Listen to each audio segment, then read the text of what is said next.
Hello and welcome to another video. If you follow this YouTube channel or any of my social media, you've probably seen in the past me posting various music projects that I've done, and I've actually been making music since around 1998, and the very first thing that I did, that I actually recorded and put out, as it were, was this cassette here.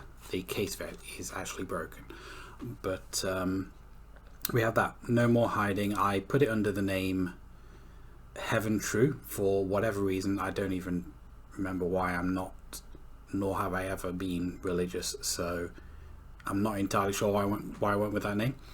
But I put this out, got labels on the cassette as well, back in 1998, and I even did like little inlays with credits for the tracks and a little inside thing there, and I put it out under the label name Marooned Music, which you can see there. I think basically because I just like the clip art of it, and I just thought, you know, yeah, sure, we'll make something out of that. It wasn't actually a proper label, and this wasn't in any way mass produced. Like, I believe I made 4 copies of this, and as far as I'm aware, only 2 still exist, this being one of them. So it wasn't really something that like was released to the wider public. I just gave a couple copies to some friends, and that's it. But I have always been interested in making music. Now, you've probably seen my Bandcamp, which I'm not sure if I've advertised it on this channel, but I have advertised it elsewhere on social media. I actually have 2 Bandcamp pages. One with a lot of my older stuff, which is just under my name, and newer stuff. The last 2 albums I've recorded are recorded under the name Sarah Standing Still, which is a name that was going to be used for a video project that I was planning at one point, but that never ended up materializing. But I did like the name, so I started recording music under that name. But the first actual album that I made is one that has never been on Bandcamp, and there's a very good reason for that. I mean, this cassette has also never been on Bandcamp, like kind of for the same reasons, also because the tracks on this aren't great, to be honest, and it's not really something that I've really considered putting out. But all of the other albums that I've made are available on those 2 Bandcamp pages.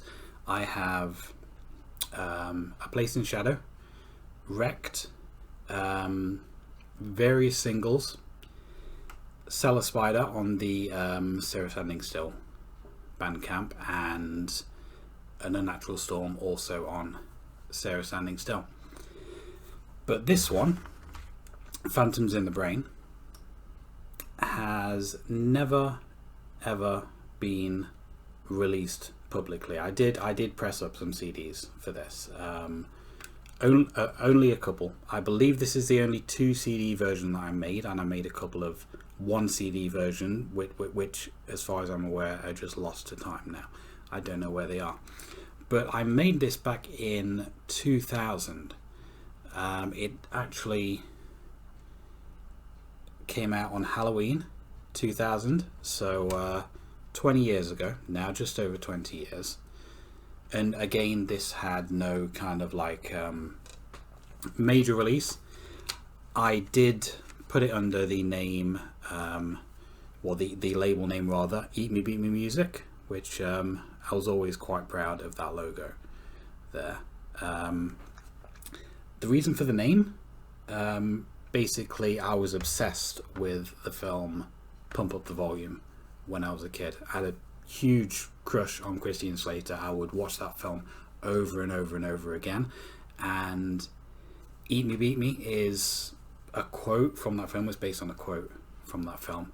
So that's just something that I ended up going with, and I pretty much put all of my releases out under that label. I mean, obviously it wasn't like a proper label. These weren't being distributed in any kind of mass way or anything like that. But it's just a name I wanted to put on it. I wanted these to look kind of professional. And I do have a few other CDs as well. Phantoms in the Brain album sampler, which is basically a single containing 3 tracks from the album plus CD-ROM stuff for I believe this kind of like, I actually haven't looked at this for a long time, but I believe there's pictures and some more like audio tracks on the CD-ROM for upcoming releases, a lot of which never actually came out. But what I really wanted to focus on is the album today, Phantoms in the Brain, specifically CD1, which is like the actual album. There's the track listing for it there.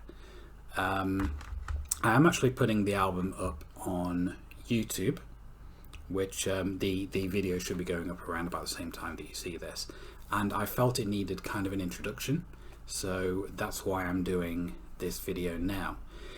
The reason that it's not on Bandcamp, the reason I can't put it on Bandcamp, is because there are so many recognizable samples on this album. Like I went full on crazy with it. I do still use samples in my music these days, but it's generally stuff that you're not going to be able to recognize. I generally start with a sample and I work with the sample until it sounds like nothing like it originally did.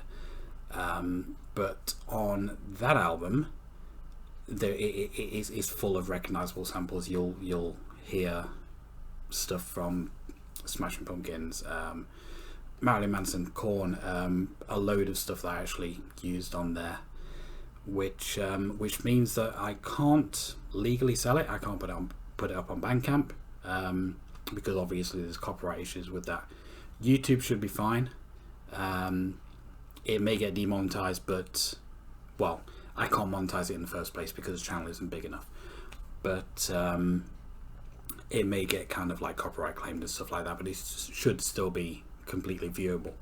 Now, like I said, this was 20 years ago that I made this album, and it is amateurish in a lot of ways, but it is something that I'm still quite proud of. It is one of the only, in fact it is the only album that actually includes kind of like a significant amount of vocals from myself, which is something that I kind of like shied away from after that. So all of the stuff that's up on Bandcamp generally doesn't have vocals. There are 1-2 tracks on Unnatural Storm on the Sarah Standing Still page that do actually have slight vocals to them, but nothing in the way of kind of like singing or stuff that is actually on this album.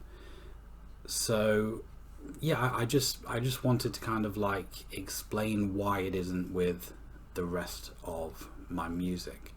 I had help on this album. A friend of mine, Alex Wheeler, produced, co-produced a couple of the tracks, and he also mastered the album.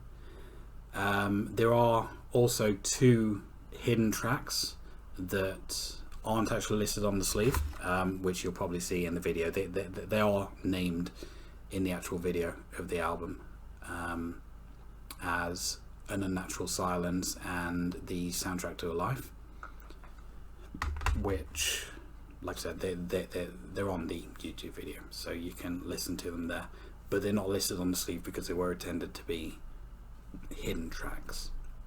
But like the main core of the album, it's not particularly long.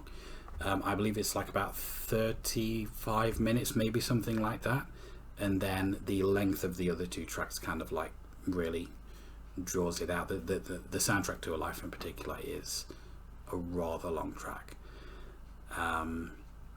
but I hope that you will take the time to have a listen to it, and if you do enjoy it, maybe you can hop on over to either of my Bandcamp pages and listen to other stuff that I've got on there. There's stuff you can buy, you can listen to it for free.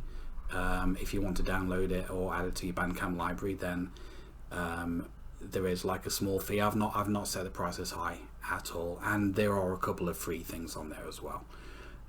If you wanted to kind of like pay a little bit extra to support me, that would be brilliant, but that is in no way necessary. But like I say, if you do enjoy Phantoms in the Brain, I would really appreciate it if you can kind of like check that out. And if you search further back on my YouTube page, you will actually find